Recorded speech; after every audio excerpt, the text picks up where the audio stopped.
பிரச்சனை ஆயிடும். பேசாம லாட்ஜ் கொண்டு போயிடுவோம். மேடம் இதுக்கு மேல அடிச்சா இவ செத்துருவா, விட்டுலாமே. ஏய், அவ என்ன அடிச்சிருக்காடி? போலீஸ் மேலயே கைய வச்சிருக்கா. நான் யாருன்னு காட்ட வேணா? இனிமே இவ வெளியில எல்லாம் போக முடியாது. கள்ளக்காதலோட ஓடி போறேன்னு அவ கையால எழுதி வாங்கிட்டு அவளை சாகடிச்சிடுறேன் பாரு. முதல்ல இவ கையால எழுதி வாங்கணும். ஏய், இவளை லாட்ஜ் கொண்டு போ, நானே வரேன். Okay madam.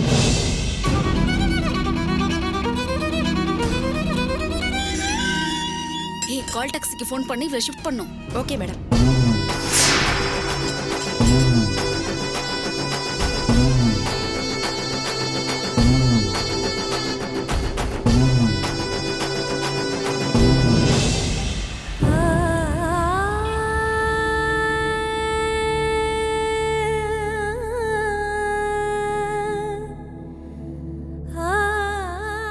அண்ணன் ஏன் அண்ணி இப்படி இருக்காரு? நாம அவர் நல்லதுக்காகத்தானே பண்றோம். அத கூட புரிஞ்சுக்காம போன்ல திட்டி உங்களையும் டென்ஷன் பண்ணி, ச்சே, அவர் என்ன பண்றதுன்னே தெரியல எனக்கு. லவனியா, நான் இப்போ கூட அவர் ட்ரை பண்ணிட்டு தான் இருக்கேன். அவர் மொபைல் சுவிச் ஆஃப்லேயே இருக்கு. ஒன்று கோவத்தில் சுவிச் ஆஃப் பண்ணிட்டாரா இல்லை பேட்டரியில் சார்ஜ் இல்லையான்னு தெரியல. கண்டிப்பா கோவத்துல தான் பண்ணியிருப்பாரு. பிசினஸ் விஷயத்துல தலையிடாதன்னு ஏற்கனவே சொல்லியிருந்தாரு. அதையும் மீறி நான் இங்க வந்தது, அதுவும் அவர்கிட்ட சொல்லாம வந்தத அவரால் ஏத்துக்கவே முடியல. அவர் போன்ல திட்டினப்பவே எனக்கு தெரிஞ்சது.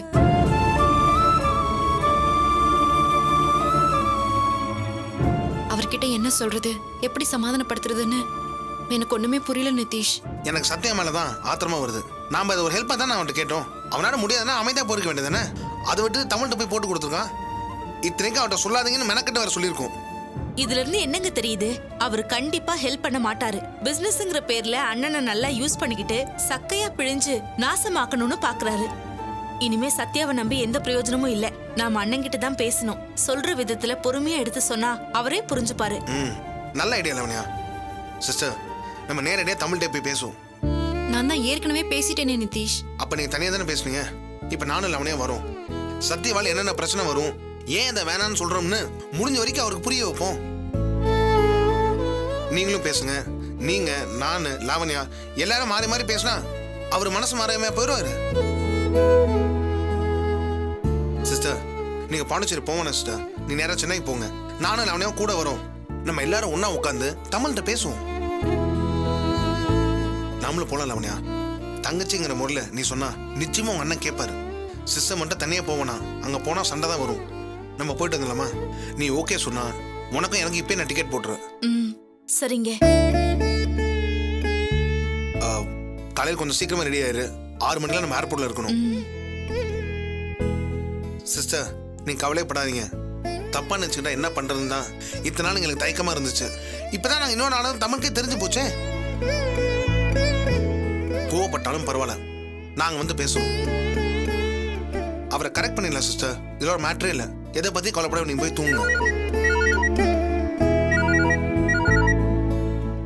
என்னங்க, இப்பவே டிக்கெட் புக் பண்ணிடுங்க. ஓகே.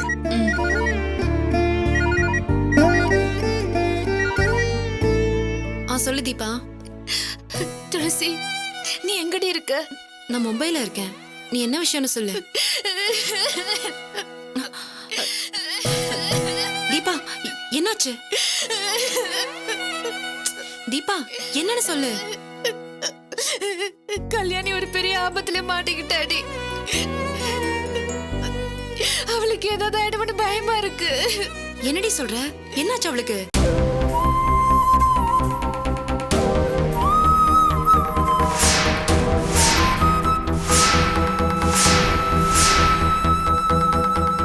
அவ இப்போ எங்க இருக்கா, எப்படி காப்பாத்துறது ஒண்ணுமே புரியல. நீ கொஞ்சம் உடனே கிளம்பி வாடி. நான், லாவண்யா, நிதிஷ் எல்லாரும் சென்னைக்கு தாண்டி கிளம்பிட்டு இருக்கோம். இப்பவே கிளம்பினாலும் வரத்துக்கு காலையில ஆயிடுமேடி. தமிழ் சாரும் அங்கதான் இருக்காரா? இல்ல, அவர் சென்னையில தான் இருக்காரு. அவரை கொஞ்சம் வர சொல்றியா? அவர்கிட்ட சொல்லி கல்யாணி பத்தி விசாரிக்கலாண்டி. இந்த நைட்ல எங்கன்னு போய் விசாரிக்கிறது தீபா? அதுவும் இல்லாம அவரோட போன் ஸ்விட்ச் ஆஃப்ல இருக்கு. நான் எப்படியும் காலையில வந்துருவேண்டி. அவர்கிட்ட தகவல் சொல்லி நானே அவரை கூட்டிட்டு வரேன். அதுக்குள்ள அவளுக்கு ஒண்ணு கிடக்கொன்னு ஆயிடுச்சுன்னா ரொம்ப பயமா இருக்குடி. ஏய் அப்படியெல்லாம் ஒன்றும் ஆகாது தீபா. எப்படியோ நைட்டுக்குள்ள வந்துருவா. நாளைக்கு நானும் தான் வந்துருவேன்ல. நம்ம ஒண்ணா போய் விசாரிப்போம். நீ தைரியமா இரு தீபா. அவளுக்கு ஒன்றும் தப்பா நடக்காது. சரிடி, வச்சிடுறேன்.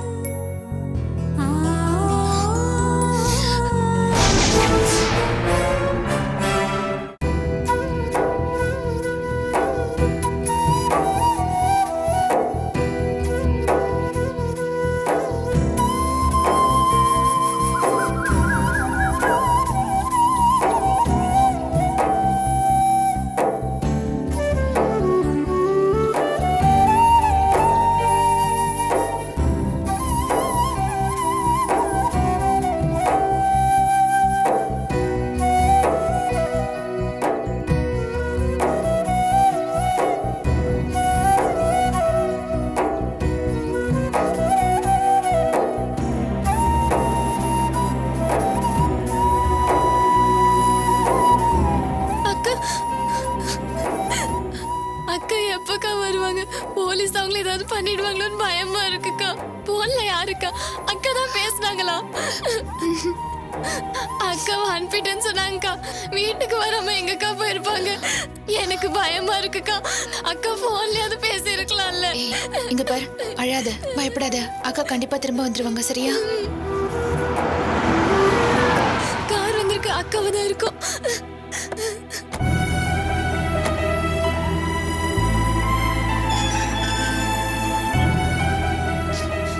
வாங்க உட்காருங்க சார். என்னம்மா, ஏதாவது தகவல் தெரிஞ்சுதா?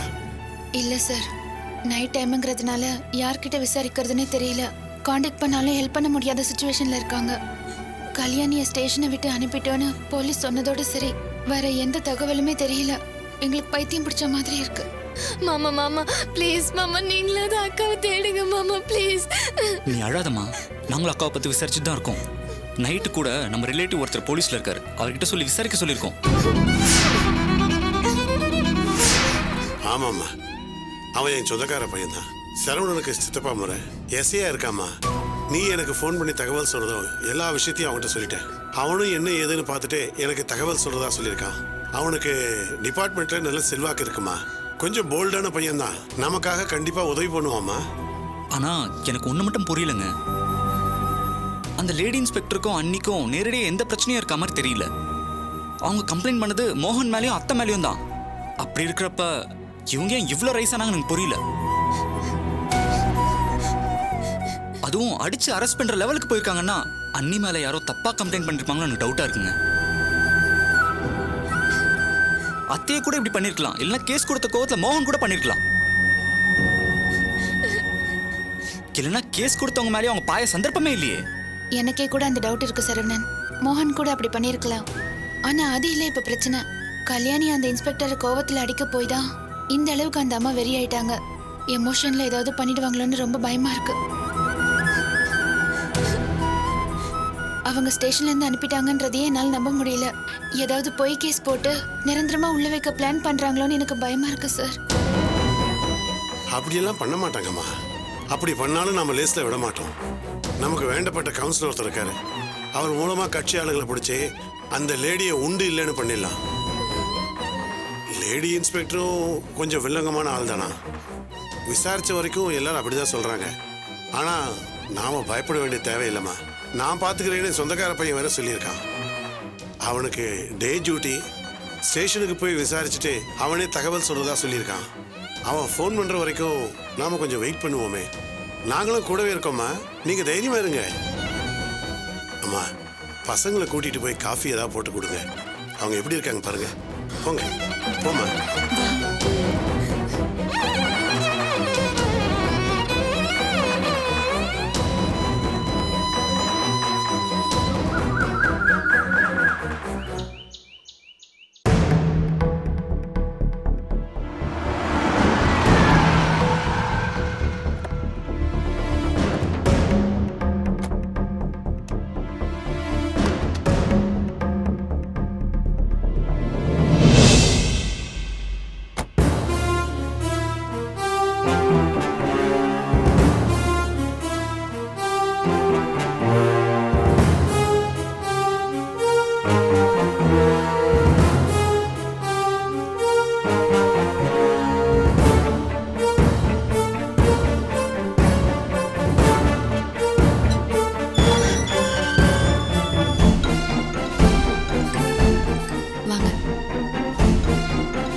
அண்ணே நீ வீட்ல தான் இருக்கியா?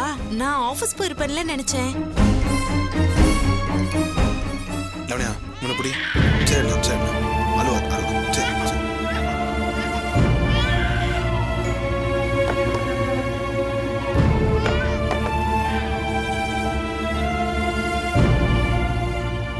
என்னாச்சு தமிழ்?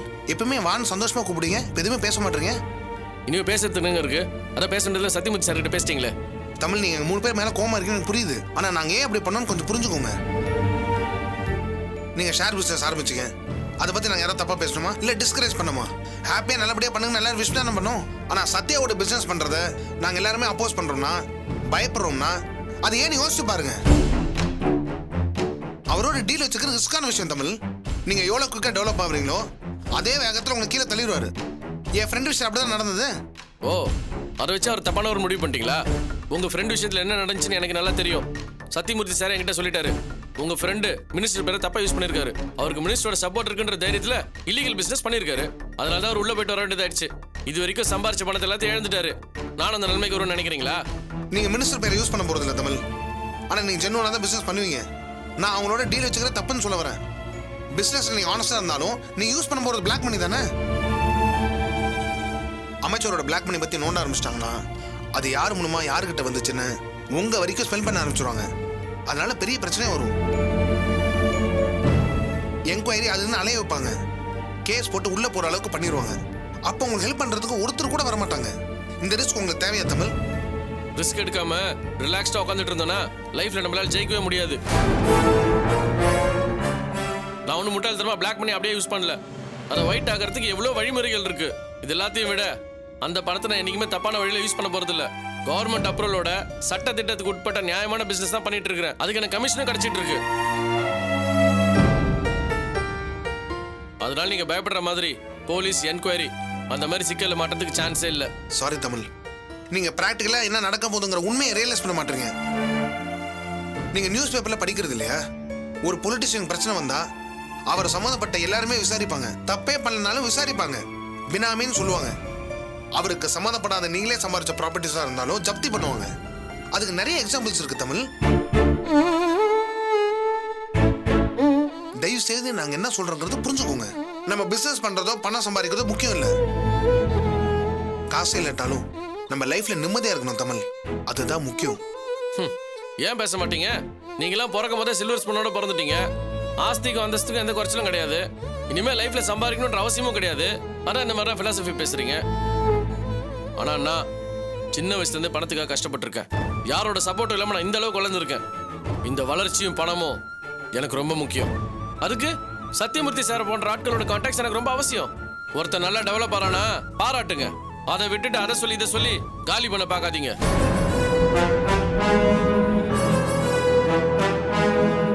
தமிழ், நீ என்ன தப்பா புரிஞ்சுட்டு இருக்கீங்க. லைஃப்ல நீ பெரிய ஆள் ஆனீங்கன்னா என்னை விட வேற யாருமே சந்தோஷப்பட மாட்டாங்க. அதுக்கு எத்தனை வழி இருக்கு. இந்த வழி வேணான்னு சொல்ல வரேன். சத்தியமூர்த்தி உங்களுக்கு முன்னாடி எனக்கு நல்லா தெரியும். ஆனா ஒரு லெவலுக்கு மேல நான் விட்டு ஃப்ரெண்ட்ஷிப் வச்சுக்கிறது இல்ல. ஃப்ரெண்டா இருந்தாலும் பிசினஸ் டைப் கிடையாது. இப்ப சொன்னீங்கல்ல, இதாங்க உங்க பிரச்சனை. சத்தியமூர்த்தி சார எனக்கு முன்னாடி உங்களுக்கு தெரிஞ்சிருந்தாலும் பிசினஸ்னு வரப்போ சரியான ஆளுன்னு உங்களை சூஸ் பண்ணாம என்ன சூஸ் பண்ணாரு பாத்தீங்களா? அதான் உங்க பிரச்சனை. எனக்கு முன்னவே உங்க ஃப்ரெண்டா இருந்தாலும் பிசினஸ் கான்டாக்ட் எனக்கு கிடைச்சது இல்ல. அது உங்களுக்கு பொறுக்கல. இது கோடிகளை கொட்டுற கான்டாக்ட்னு உங்களுக்கு நல்லாவே தெரியும். மும்பையில் இருக்கிற உங்களுக்கு கிடைக்காத இந்த லிங்க் எனக்கு கிடைச்சிருக்கு. அந்த பொறாமையில தான் என்ன டைவர்ட் பண்ற மாதிரி நடந்துக்கிறீங்க. எங்களுக்குள்ள இருக்கிற பிசினஸ் லிங்கை கெடுக்க முயற்சி பண்றீங்க.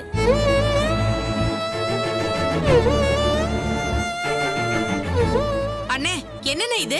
என்ன பேசுறேன்னு புரிஞ்சுக்கிட்டு தான் பேசுறியா? ஏற்கனவே இவர் குடும்பத்துக்கு கோடிக்கணக்குல சொத்து இருக்கு. இவரா உன்னை பார்த்து பொறாமப்படுவாரு? நீ சிக்கல்ல மாட்டிக்க கூடாது, நிம்மதியா இருக்கணுங்கிற ஒரே காரணத்துக்காகத்தான் இவ்ளோ தூரம் பேசிட்டு இருக்கோம். அத புரிஞ்சுக்காம வார்த்தையை விடாதண்ணே. நான் ஒன்னும் தப்பா சொல்லலையே. இவர்கிட்ட இருக்கிறது பரம்பரை சொத்து, அப்பா தாத்தாலாம் சேர்த்து வச்சது. ஆனா நான் எல்லா காசையும் சுயமா சம்பாரிச்சிருக்கிறேன். திடீர்னு ஷார்ட் பீரியட்ல இந்த அளவுக்கு நான் டெவலப் பண்ணதை இவரால பொறுத்துக்க முடியல. அதான் இப்படிலாம் பேசுறாரு. தமிழ், நீங்க ரொம்ப அநியாயமா பேசுறீங்க. நான் காசு பணத்தை பெருசா பாக்குறது இல்ல. பணம் தான் உங்க கண்ணை மறைக்குது. போதும் நிதிஷ். என்னதான் தங்கச்சி புருஷனா இருந்தாலும் எல்லாருக்கும் லிமிட்னு ஒண்ணு இருக்கு. அதை புரிஞ்சு நடந்துக்கோங்க.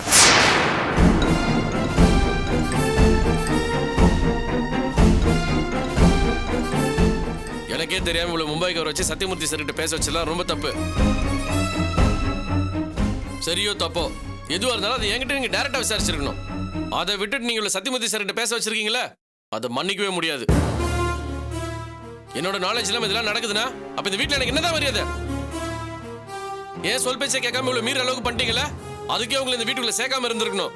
என்ன பண்றது, வீட்டுக்கு வந்தவங்கள அவமானப்படுத்தி அனுப்பக்கூடாதுன்னு நினைக்கிறேன். இனிமே உங்க லிமிட் என்னன்றது உங்களுக்கே நல்லா புரிஞ்சிருக்கும். அதுபடி நடந்துக்கோங்க.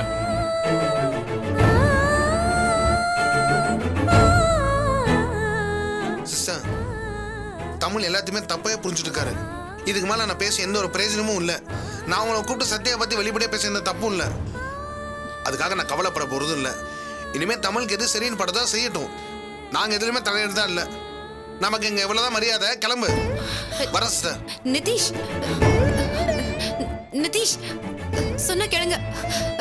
லாவண்யா, லாவண்யா நீங்களாவது சொன்ன கேளுங்க. விடுங்க நீ. எப்ப எங்களை இவ்வளவு தூரம் அவமானப்படுத்தி பேசினாரோ இனிமே நாங்க இங்க இருக்கிறதா இல்ல. நிதிஷ் சிஸ்டர், நீங்க அவர் இந்த அளவுக்கு பேச நான் கொஞ்சம் கூட எதிர்பார்க்கல. நாங்க வந்துடவே கூடாது.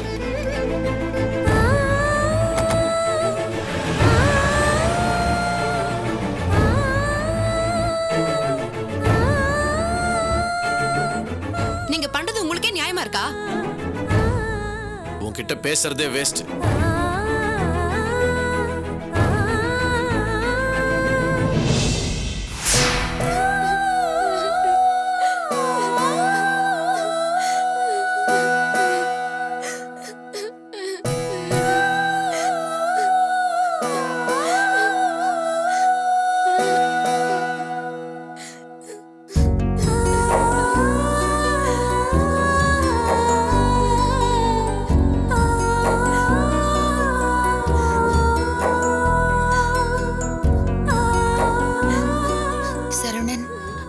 அவசரப்படுறேன்னு தப்பா எடுத்துக்காதீங்க. இப்பவே மணி 10 ஆயிடுச்சு. ஸ்டேஷனுக்கு போனதும் உங்க ரிலேஷன் ஃபோன் பண்ணுவாருன்னு சொன்னீங்க. இது வரைக்கும் தகவலே இல்ல. ஒருவேளை வேலை பிஸில அவர் மறந்து போயிருக்கலாம்ல. அப்படிலாம் மறக்க மாட்டாருங்க. என் ஒய்ஃபோட சிஸ்டர் கொஞ்சம் கேர் எடுத்து பாருங்கன்னு அழுத்தம் கொடுத்து சொல்லியிருக்கேன். இருந்தாலும் வெயிட் பண்றது எனக்கு சரியா படல. நாமளே அவருக்கு ஃபோன் பண்ணி பார்த்தா என்ன? அவனே ஃபோன் பண்ணி சொல்றேன்னு சொல்லிக்காமா. ஆனா ஏன் இன்னும் ஃபோன் பண்ணலன்னு தெரியல. சரவணா, அவசரத்துக்கு தப்பு இல்ல, நீயே ஃபோன் பண்ணி பாரு. சரிப்பா.